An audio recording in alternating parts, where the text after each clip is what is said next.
हाँ, बहुत अच्छा सवाल है इनका, माँ के अलावा। बहुत बढ़िया सवाल है। इस सवाल को मैं थोड़ा और अच्छे से कहता हूँ, इन्होंने नहीं कह पाया, मैं कहता हूँ। इनका ये कहना है, और इस देश में कुछ लोगों का ये कहना है, विशेष रूप से मेनका गांधी जैसे लोगों का ये कहना है कि दूध तो जानवरों के बच्चों के लिए है। जैसे माँ का दूध अपने बच्चे के लिए है, वैसे ही जानवरों का दूध अपने बच्चे के लिए है, ये उनका कहना है। मैंने इसमें थोड़ा काम किया, थोड़ा जानने की कोशिश की कि हमारे देश में गाय होती है, बैल होती है, भैंस होती है, तो हमारे देश में ऐसी भी गाय हैं जो 60 लीटर, 70 लीटर, 80 लीटर दूध देती हैं। थरपारकर, साहिवाल, कांकरेज, अमृत महल, राठी कुछ ज़्यादा दूध देने वाली गाय हैं। अब बछड़े का दूध जो होता है, जो वो रोज पी सकता है, वो उसके वजन का 1/10वां हिस्सा होता है। ये विज्ञान का नियम बता रहा हूँ आपको। कोई भी बछड़ा या बछड़ी, उसका जो कुल वजन है उसका 1/10 हिस्सा ही वो दूध पी सकता है। मान लो बछड़े का वजन है 10 किलो, कल्पना करो, जब वो पैदा होता है 15 किलो, कल्पना करो, तो वो एक दिन में 1.5 लीटर ही दूध पी सकता है। ज्यादा पिलाओगे दस्त हो जाएंगे, उसको टट्टियां हो जाएंगे। अब सुनो, अब वो 1.5-2 लीटर तो पी सकता है, अब उसकी मां को दूध उतरता है 15 लीटर, तो आप क्या करेंगे?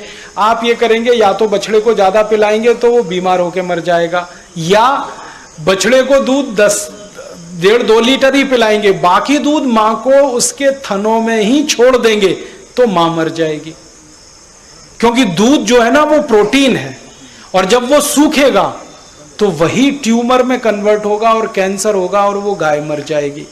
आपको मालूम है, जिस गाय का दूध नहीं निकाल पाते उसको इतनी वेदना होती है, इतनी पीड़ा होती है, चिल्लाना शुरू कर देती है वो।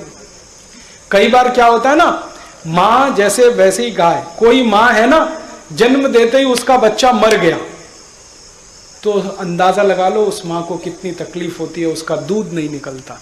वैसे ही गाय का बच्चा मर गया, अब दूध तो बच्चे के लिए है, वो तो मर गया, आप तो निकालोगे नहीं, क्योंकि आप नैतिक मानते हो, अनैतिक मानते हो, तो मर जाएगी। इसलिए हमारे शास्त्रों में कहा गया कि बछड़े और बछिया के लिए वजन के अनुपात के हिसाब से दूध छोड़िए।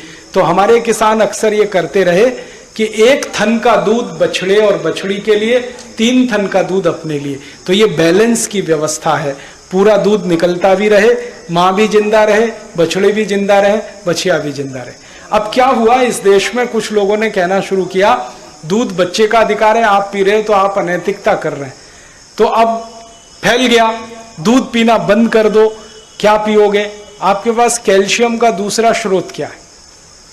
दूध के अलावा हिंदुस्तानियों के पास कैल्शियम का दूसरा स्रोत क्या है? दूध है, दही है, मक्खन है, मट्ठा है, घी है, ये कैल्शियम का सबसे बड़ा भंडार है। इसके अलावा है क्या आपके पास? दालों में प्रोटीन है, गेहूं में, चावल में कार्बोहाइड्रेट्स, वसा और दूसरी चीजें हैं। कैल्शियम नहीं मिलेगा, हड्डी बनेगी नहीं, हड्डी बनेगी नहीं, शरीर चलेगा नहीं।